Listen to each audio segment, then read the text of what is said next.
Aku mau mandi aja. Mau mandi? Aku itu. Emang tadi kurang keras.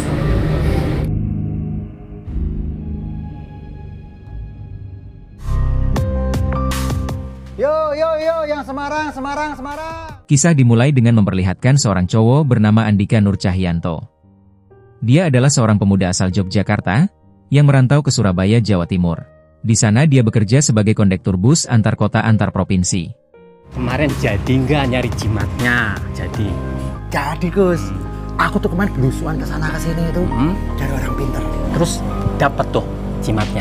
Ada dong. Tapi Gus, ini jimat keberuntungan bukan buat rezeki. Jimat ini khusus untuk menggait hatinya wanita. Belakangan, Cahyo salah pergaulan. Sehari-harinya dia akrab dengan Judai. Beruntung atau buntung, yang jelas bermain Judai bikin ketagihan. Sedangkan gajinya sebagai kondektur, jelas tidak cukup untuk modal. Maka dari itu, Cahyo pun cari sampingan lain dengan cara menggait para wanita cantik dan beruang. Dengan rayuan maut dan bantuan jimat yang dimilikinya, Cahyo pun dengan mudahnya menaklukkan para wanita tersebut. Kamu benar-benar luar biasa banget. Aku kelepek-kelepek sama kamu. Mas bisa aja. Aku jadi malu. Ya udah, aku mau mandi dulu ya. Wah, tebel juga nih duitnya nih. Handphonenya bagus. Manjur nih jimat.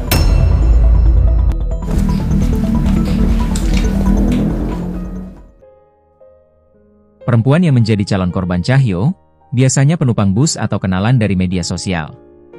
Dan calon korban berikutnya adalah cewek cantik bernama Ayu. Halo Mas Cahyo. Iya, Mbak Bayu ya? Iya. Maaf ya nunggu lama. Enggak apa-apa kok. Nunggu wanita secantik Mbak Ayu ini mau seabad pun aku rela. Bisa aja gombal ih. Dengan rayuan maut dan bantuan jimat tersebut, akhirnya Ayu juga jatuh di pelukan Cahyo. Habis ini kita jalan kemana sih? Kemana aja? Aku mah ngikut Mas aja. Mau kemana? Ayo. Kalau gitu nanti kita nginep ya. Ya. Ngomong-ngomong, tapi kamu bawa uang kan? Bawa dong. Namanya juga keluar harus bawa uang dong. Singkat cerita, wabah virus corona datang. Cahyo pun kebingungan, bukan cuma tarikan sepi, justru bus juga tidak boleh beroperasi. Sehingga Cahyo pun memutuskan untuk pulang kampung. Tumben sudah pulang, biasanya kan sudah habis lebaran baru pulang. Tempat kerja aku tuh tutup. Ngapain di sana? Ternyata nggak bisa. Ya wis lah apa-apa sing sabar ya. Di kampungnya, aksi Cahyo tak berhenti. Dia justru makin gila untuk cari mangsa. Dan yang jadi korbannya kali ini adalah Erika, seorang cewek cantik yang berprofesi sebagai asisten rumah tangga. Halo. Waduh, akhirnya diangkat juga. Kenapa ya, Mas? Kamu kira-kira mau nggak sih kalau tak ajak ketemuan gitu? Boleh. Beneran nih? Bener? Iya. Waduh, senang banget loh aku dengernya loh. Aku sampai gugup banget ngomong sama kamu.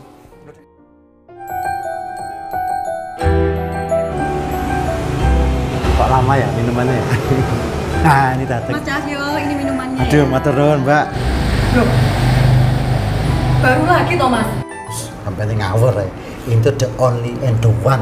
Oh kan, kamu tuh loh kalau senyum tuh ya Allah. Dengan rayuan mautnya serta bantuan jimat tersebut, Cahyo berhasil menaklukkan hatinya Erika. Kamu tuh ya satu-satunya orang perempuan wanita yang ada di dunia ini yang aku kagumi. Aku tuh naksir banget sama kamu. Hingga pada suatu waktu, Erika berencana akan pulang kampung dan minta bantuan Cahyo untuk buatin surat bebas COVID dari dokter. Namun apa yang terjadi? Minta tolong dong. Tolong apa, Kak? Aku kan mau pulang kampung, mau jengukin ibu aku. Sekarang kalau pulang kampung tuh kayak ribet gitu, kita harus punya surat bebas corona gitu kan. Nah, aku tuh bingung cara dapetin surat itu di mana. Mas bisa bantu kamu kok. Kamu tenang aja. Serius? Serius? Mas punya kenalan orang di klinik. Bagaimana kalau besok kita ke klinik sama-sama? Iya, boleh. Jadi nanti aku langsung packing, aku bawa barang-barang langsung kali ya, Mas ya? Ya.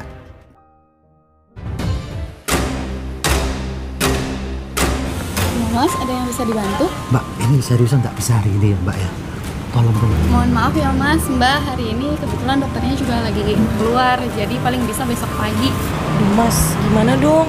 Aku udah bawa-bawaan barang nih, masa pulang lagi ke rumah majikan? Ya, waktu itu ternyata dokternya tidak ada, sehingga pembuatan surat tersebut gagal total.